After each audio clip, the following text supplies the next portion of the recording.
Assalamualaikum warahmatullahi wabarakatuh. Om Swastiastu, Namo Buddhaya, salam kebajikan sahabat-sahabat dimanapun juga berada.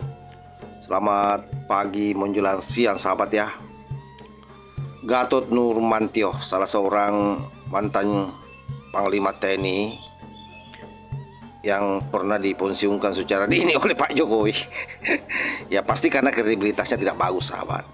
Dan apa yang terjadi sejak itu, dia adalah merupakan salah satu pimpinan gerombolan pembenci Pak Jokowi. Bayangkan ex-jenderal yang seharusnya berlapang dada atas setiap keputusan yang diambil oleh pimpinannya. Tapi itulah ya, karena pengaruh dunia, banyak orang yang tidak sanggup kehilangan jabatannya. Efeknya apa? Dia menjadi pembenci aku sahabat. Sampai bicara soal Pak Jokowi sangat layak untuk diadili. Sebuah bentuk pernyataan yang saya kira bagi kita ini rakyat biasa ya, ini adalah merupakan tindakan yang mengarah pada tindakan makar sesungguhnya. Apalagi kan teriakan itu selalu dia dengungkan dari dulu pada saat Jokowi masih menjadi presiden. Nah, di momentum kali ini kembali video itu viral tak kala terjadi banjir di mana-mana di Sumatera. Lalu dikaitkan dengan Pak Jokowi. Akhirnya apa sahabat? Dia ditampol oleh Pak Iyas Subiakto, salah seorang kritikus politik yang memang secara konsisten, kalau saya menganalisa apa yang beliau sampaikan, dia tidak membela orang, tapi lebih merasionalkan setiap permasalahan yang ada di bangsa ini, terutama terkait soal banjir. Dan lagi-lagi Pak SBY kembali tertampol di sini. Sebagaimana yang saya up pada video sebelumnya, bahwa luasan hektar lahan itu paling banyak di masa SBY yang diberikan kepada korporasi. Seperti apa videonya? Ini coba kita simak secara bersama-sama. Saya ingin mengucapkan selamat kepada Bapak Jokowi yang bisa merusak negeri ini sangat luar biasa. Adili Jokowi itu adalah kita berpikiran positif agar publik tahu kalau tidak salah ya bersihkan namanya, kalau salah ya sesuai dengan hukumnya. Jadi adili Jokowi itu bukan berarti kita negatif kepada Jokowi, bukan. Justru kita memberikan kepastian hukum. Di era Pak Jokowi 2016 hingga 2024 terjadi deforestasi yang brutal begitu ya. Ya. Itu mengapa bisa terjadi, Kak Oli? Penerbitan izin yang masif dan pengawasan yang tidak dilakukan saat rezim Jokowi bekerja. Aceh, Sumatera Utara, dan Sumatera Barat, kami menemukan kurang lebih 639 perizinan. Izin untuk tambang, lalu kemudian logging, pengambilan kayu, lalu kemudian juga monokultur kayu. Kejahatan lingkungan apa saja yang dilakukan? Misalnya mereka diberikan izin 1.000 hektar, tapi mereka ngebuka 1.200 hektar. Tapi itu kajian yang lain. Nah, sekarang kita bicara soal terjadinya banjir dan sebagainya. Ini sudah mulai tuduh-menuduh. Kemarin ada suara Menteri Kehutanan yang sekarang itu disuruh berhentikan dan sebagainya. Ini bukan salahnya dia, bos. Dia jadi menteri baru setahun kok. Sekarang ini di kabinet Pak Prabowo, apa urusannya sama dia? Nggak ngerti dia soal hutan itu yang sudah di babat berapa. Nah, ini saya dapat data dari Walhi ya. Dari situ hutan itu kan sudah dibabat sejak zaman Pak Harto lebih kurang 147 juta hektar. Kalau kita lihat rata-rata dalam periode presiden, Pak Harto itu membabat 53% di zaman itu, di 30 tahun tapi ya. Yang kedua itu di zaman Pak Habibie 1,35%, itu tidak ada artinya. Kemudian di zaman Gus Dur Megawati itu juga sekitar 1,8%. Di zaman SBY itu 37%. Nah, sementara Jokowi itu 5,4%. Itu dalam total yang digunduli. Lihat yang sendiri kan? Alih fungsikan. Tapi kalau kita lihat dari average per tahun, Pak Harto itu menjumbang 25%. Simak baik-baik. Sementara Habibie kita abaikan karena dia tidak kecil sekali dan cuma 1 tahun. Gus Dur 7,8 megawati, 8,3. SBY itu membabat hutan 52% dari total itu Nah, tahunnya, itu. karena dia dalam 10 tahun membabat 55 juta hektar. Jadi kalau Julhas cengengesan sekarang itu suruh dia berkaca gitu. Karena zaman Bener itu itu, kan Gatot. MS Kaban dan Julhas kan. Jadi dua-dua ini sebagai pembabat hutan kalau menurut saya, karena kontribusinya begitu besar. Pak Harto 30 tahun efektif ya, itu 78 juta, sementara zaman SBY 10 tahun itu 55 juta hektar. Tuh, Ya nanti saya berikan data ini data. tambang dan sebagainya.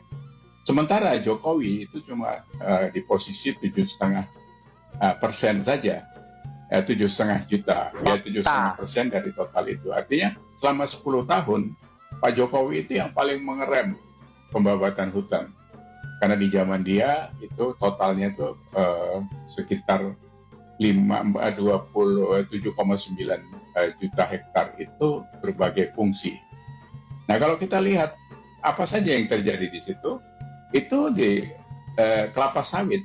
Jadi kelapa sawit itu mengkontribusi 11,5%, dan dia jumlahnya lebih kurang 17 juta. Tambang itu 38 juta, itu mengkontribusi 26%, sementara kayu gelondongan itu 51%, 75 juta. Lain-lain itu sekitar 11,5%. Yang menarik di sini adalah tambang yang 38 juta itu 35 juta itu di zaman Pak SBY. Bayangin, berarti 92% dari pemberian izin tambang itu, yang notabene pasti bodolin hutan juga, itu kira-kira 26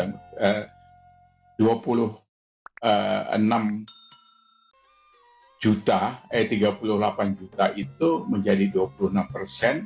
Tapi kalau kita breakdown Pak SBY khusus untuk tambang yang 38 juta itu di 36, jadi 92%. Kayu itu yang besar di zaman Pak Harto.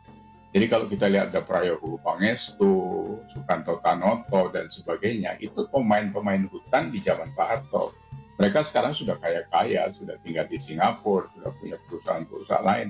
Itu modalnya dari kayu memang. Karena di zaman Pak Harto itu memang kayu gelondongan itu yang banyak. Tapi sekarang penebangan liar itu juga masih terus terjadi. Makanya hujan kemarin itu gelondongannya turun, nyapu kampung, nyapu rumah orang gitu kan. Terus ada satu orang, Haryanto ya, orang Kementerian Kehutanan yang ngomong itu kan cuma ramai di medsos, nyatanya nggak ada. Loh, Anda udah ke sana belum, Bos?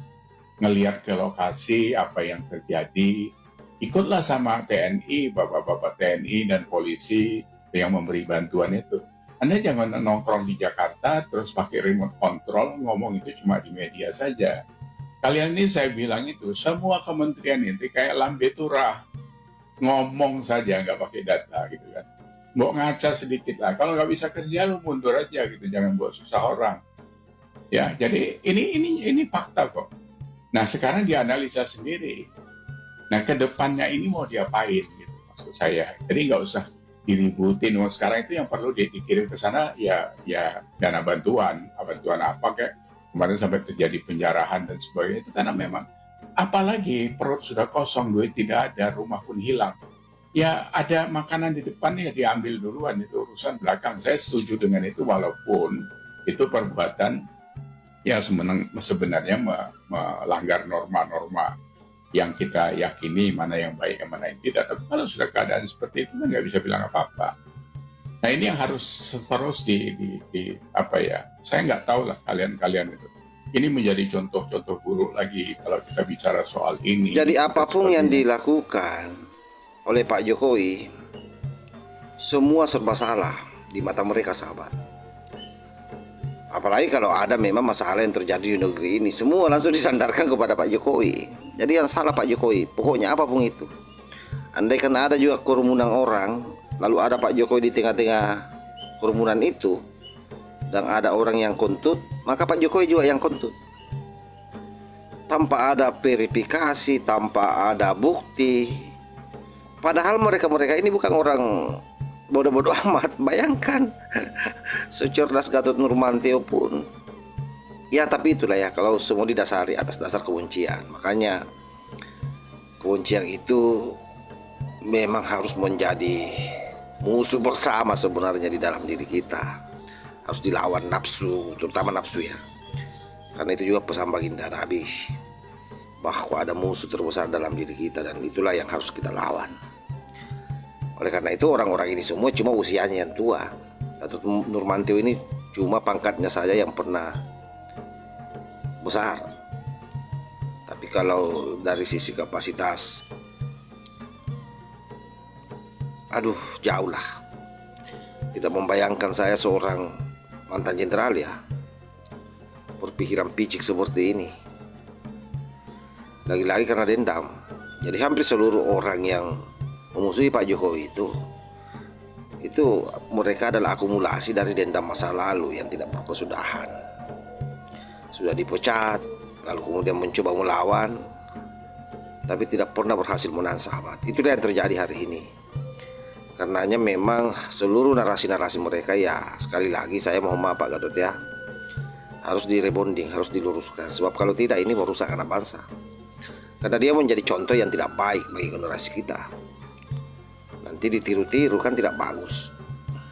Kedua, tradisi kepemimpinan kita itu terutama di timur ya, tidak boleh sebenarnya pemimpin itu dihujat secara berlebihan. Kalau dikritisi boleh, karena itu konsekuensi negara demokratis, bukan lagi negara monarki ya, bukan pemerintah monarki. Tapi tidak boleh berlebihan, harus betul-betul terukur dan sifatnya harus konstruktif. Tidak boleh atas nuduh saja tanpa ada data dan bukti dan tidak ada solusi yang ditawarkan. Saya kira begitu sahabat ya. Wallahul muwaffiq ila aqwamit thoriq. Wassalamualaikum warahmatullahi wabarakatuh.